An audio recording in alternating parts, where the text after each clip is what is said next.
Can I just say how great this is? This is the long weekend where every pastor, everywhere, expects 7 people. I'm just saying. Because this is the last hurrah, right? This is the weekend of the year when everybody takes off. Everybody. And I've had all kinds of phone calls and messages all week long, and I was like, well, Lord, whatever it's going to be, it's going to be. I love that we come together and that we get to share this church family with one another. Because if you don't know already, it's a pretty great church family. Hey? One of the things that I hear from the most from new people that come in, sometimes just to come and check things out, or they're visiting and traveling over the summer especially. All kinds of people that come in just for a service. And I always try to connect with people after service, and I always hear the same thing.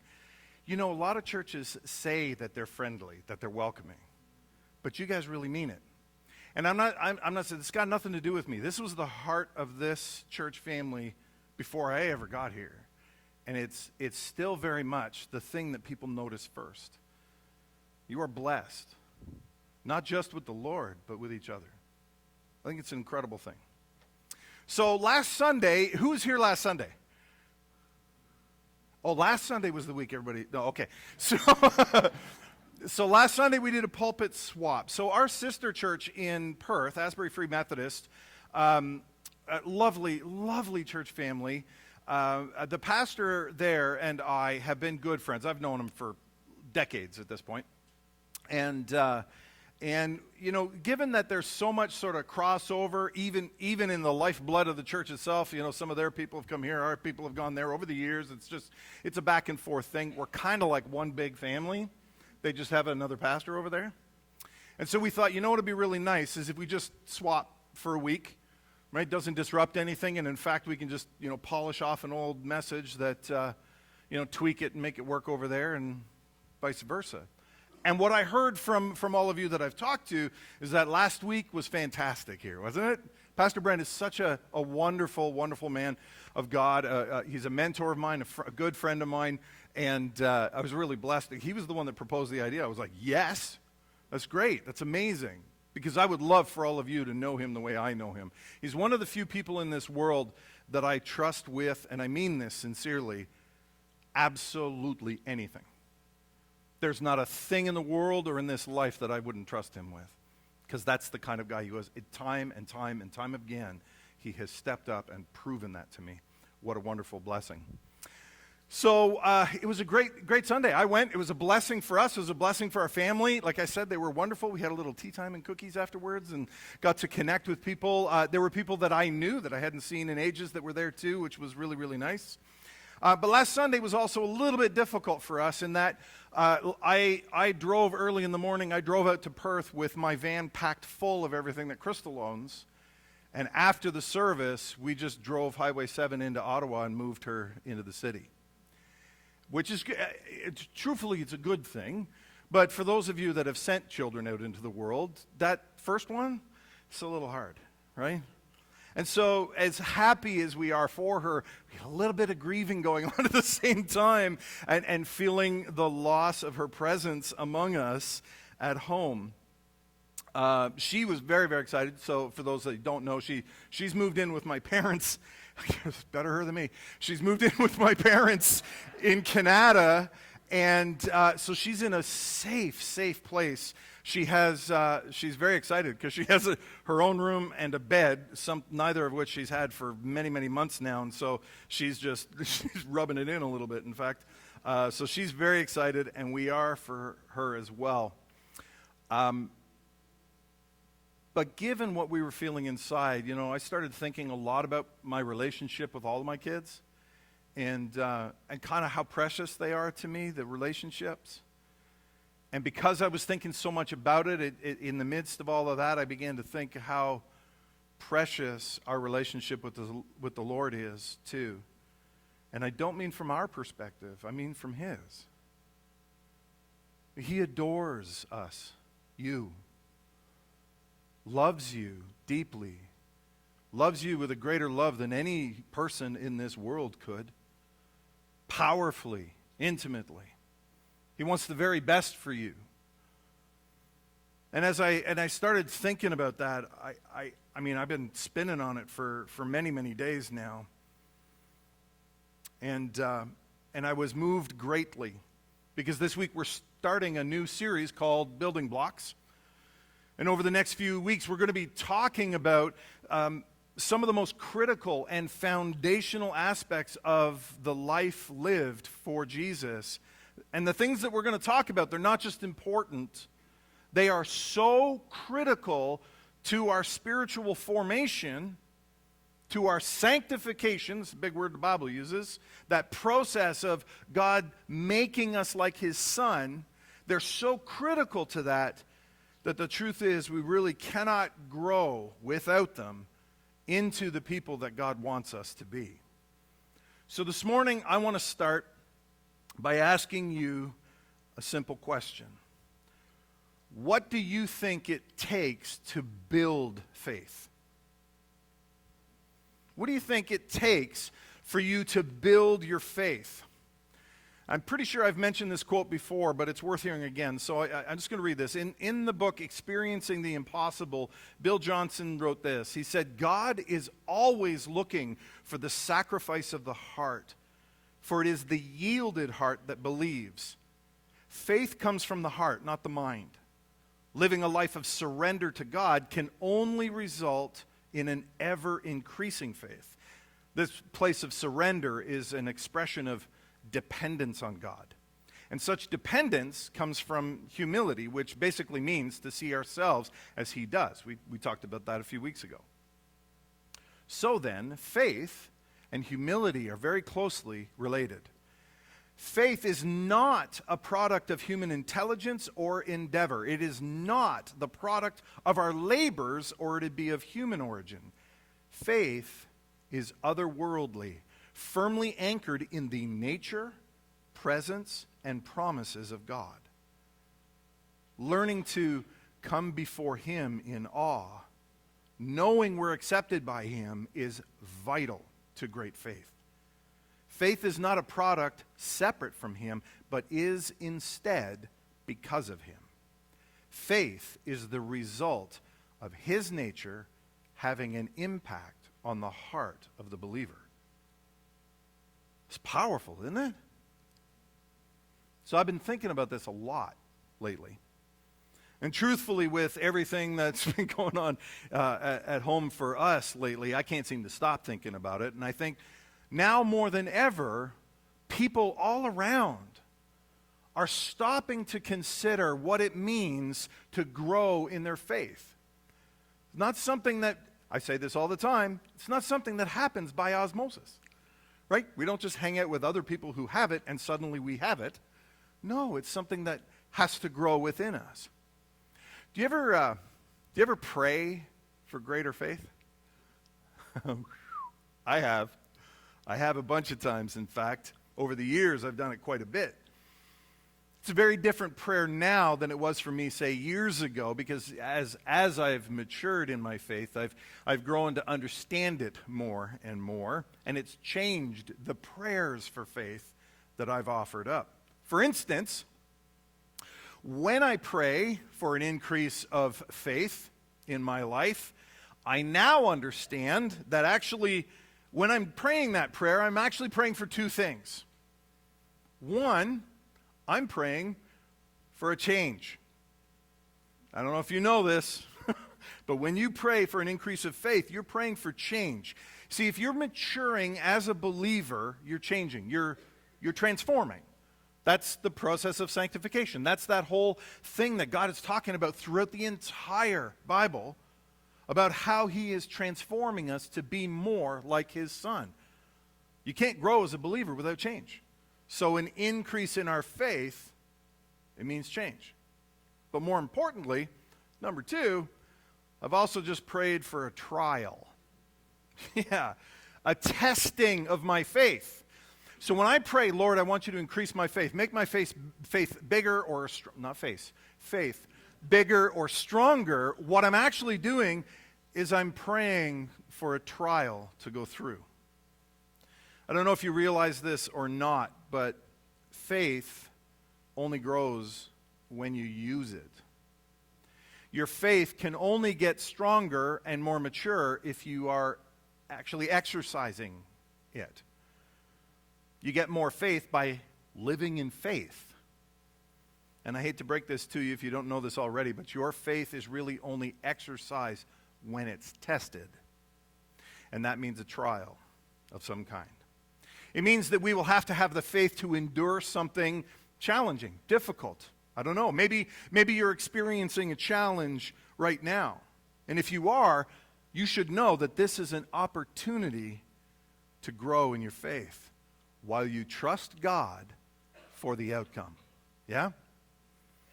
The Apostle James wrote this. He said, "Consider it pure joy, my brothers and sisters, whenever you face trials of many kinds, because you know that the testing of your faith develops perseverance. Perseverance must finish its work so that you may be mature and complete, not lacking anything." It has to happen. You see that?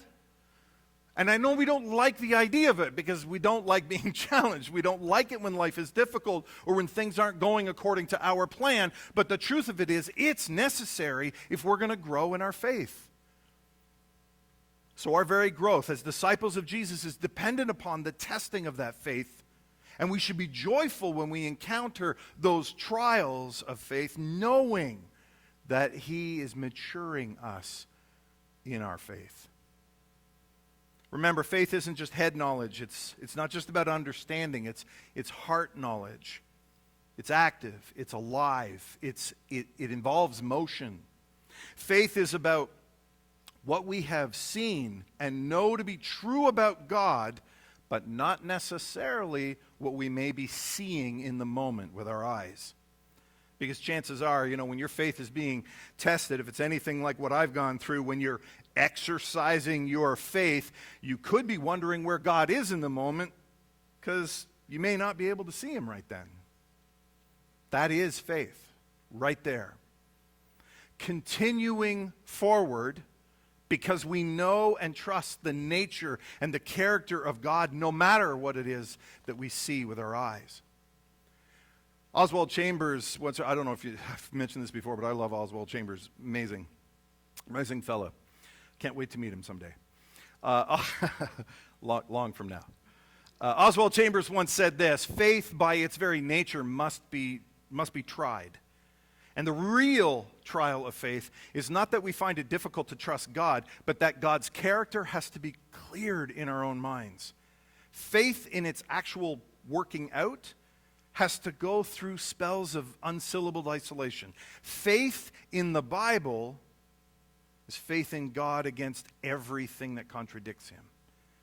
It is to say, I will remain true to God's character, whatever He may do. Yeah? In the increase of our faith, in those trials that we go through, there will be a lot of twists and turns, maybe even more than in our VBS, which was called Twists and Turns. There will be mountains and maybe some valleys. There could be darkness and there'll be light. There may be pain. You might even be taken right to the very end of yourself, or at least feel that you're there. But that's kind of the point. Faith is about those times when we can't necessarily see God or the solution for the time, but we know His character.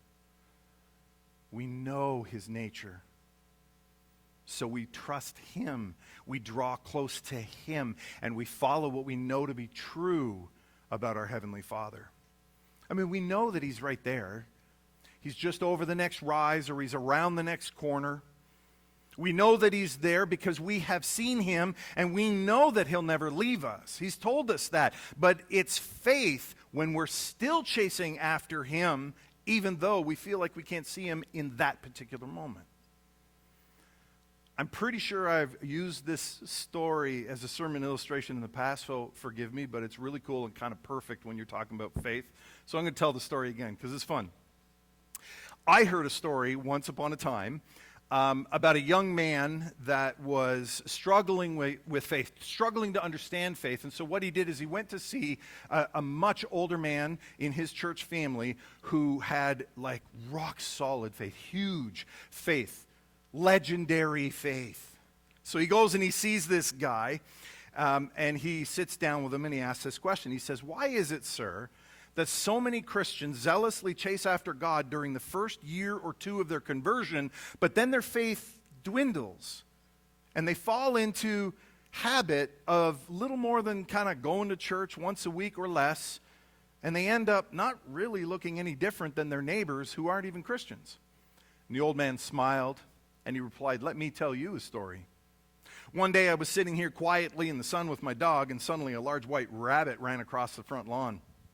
My dog, he just went nuts. He jumped up and he took off after that big white rabbit, and he chased him this way and that and over hills and through bushes and across the fields with such incredible energy. It was crazy.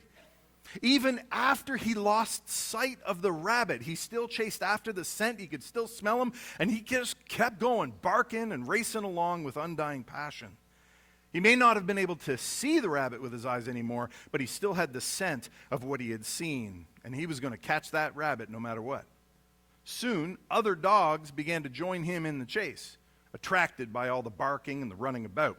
And what a sight it was as this pack of dogs is running, barking across creeks and up stony embankments and through thickets and thorns. But gradually, however, one by one, the other dogs dropped out of the pursuit, discouraged by the course and frustrated by the chase. Only my dog continued to chase after the white rabbit.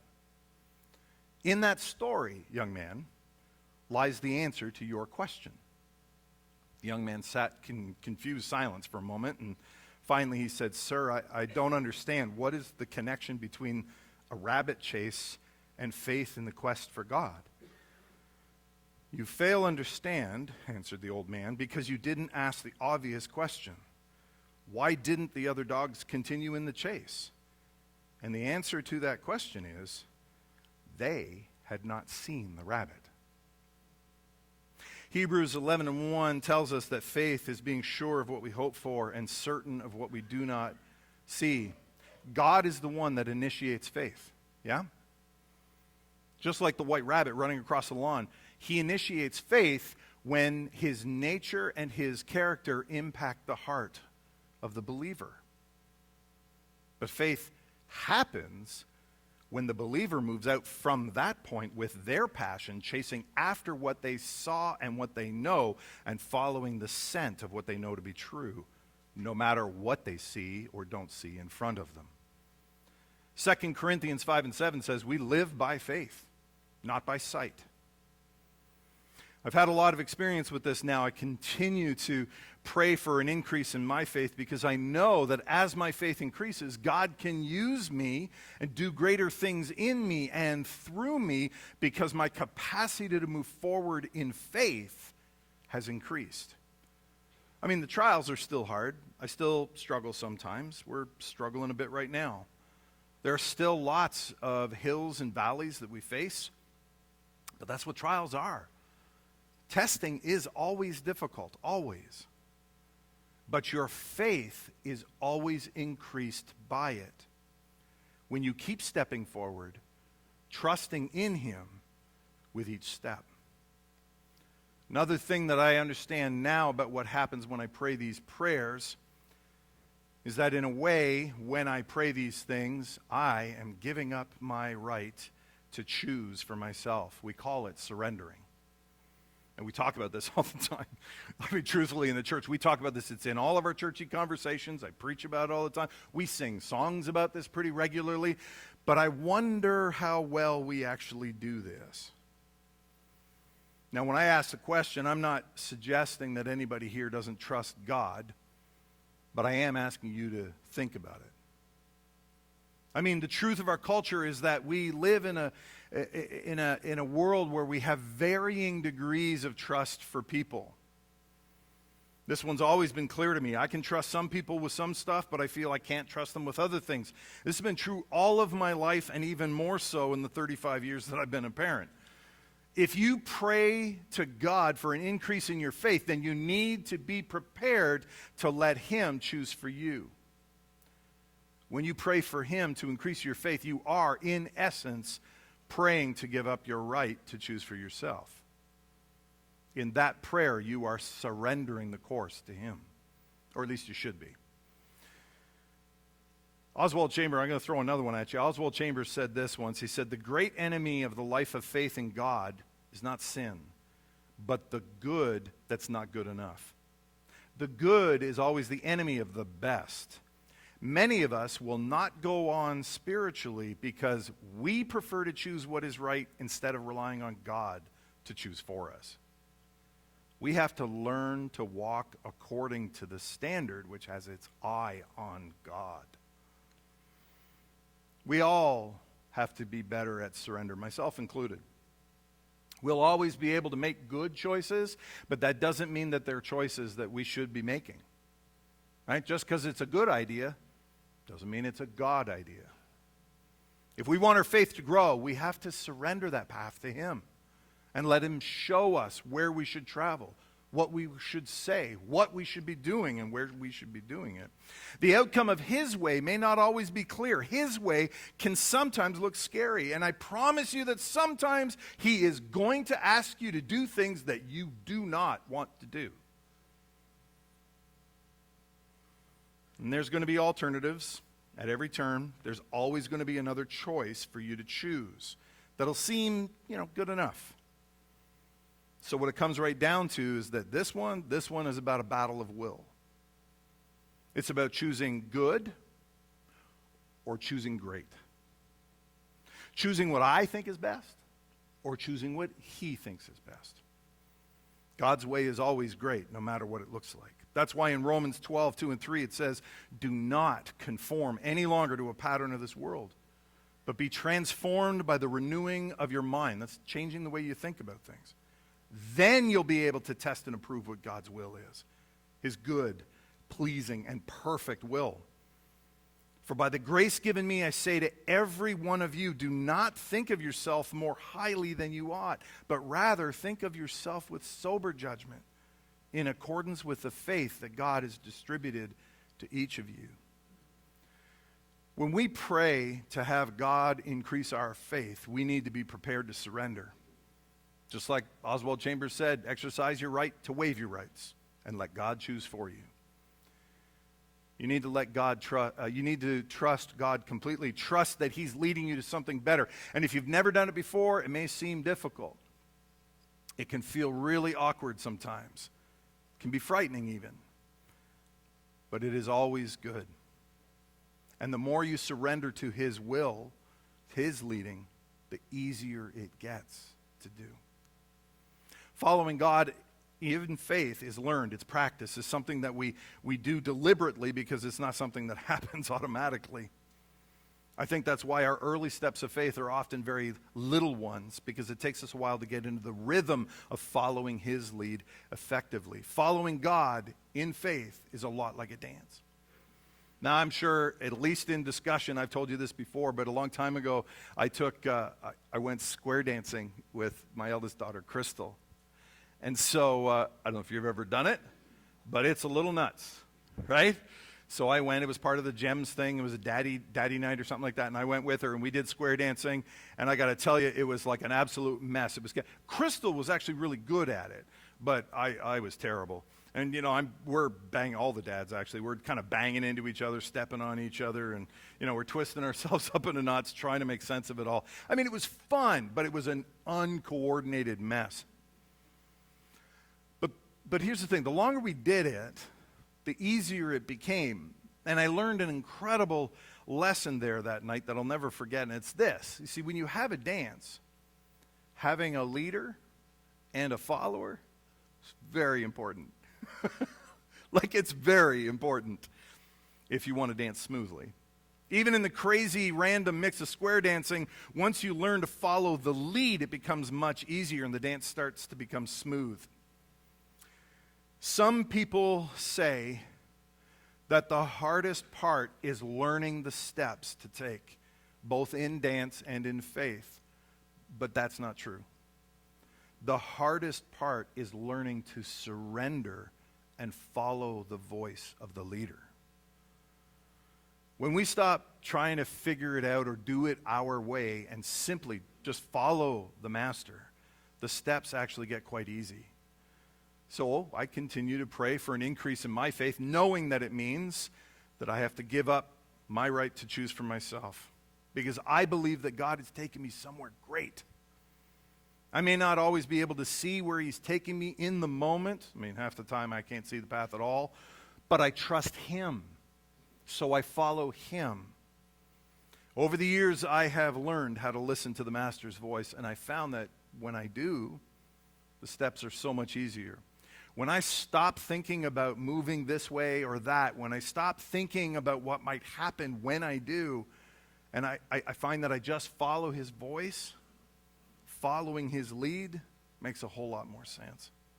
And the more I follow instead of trying to figure out the dance, the better everything seems to flow. Now, imagine what the dance of our faith will look like when we surrender it all and just follow him. Yeah?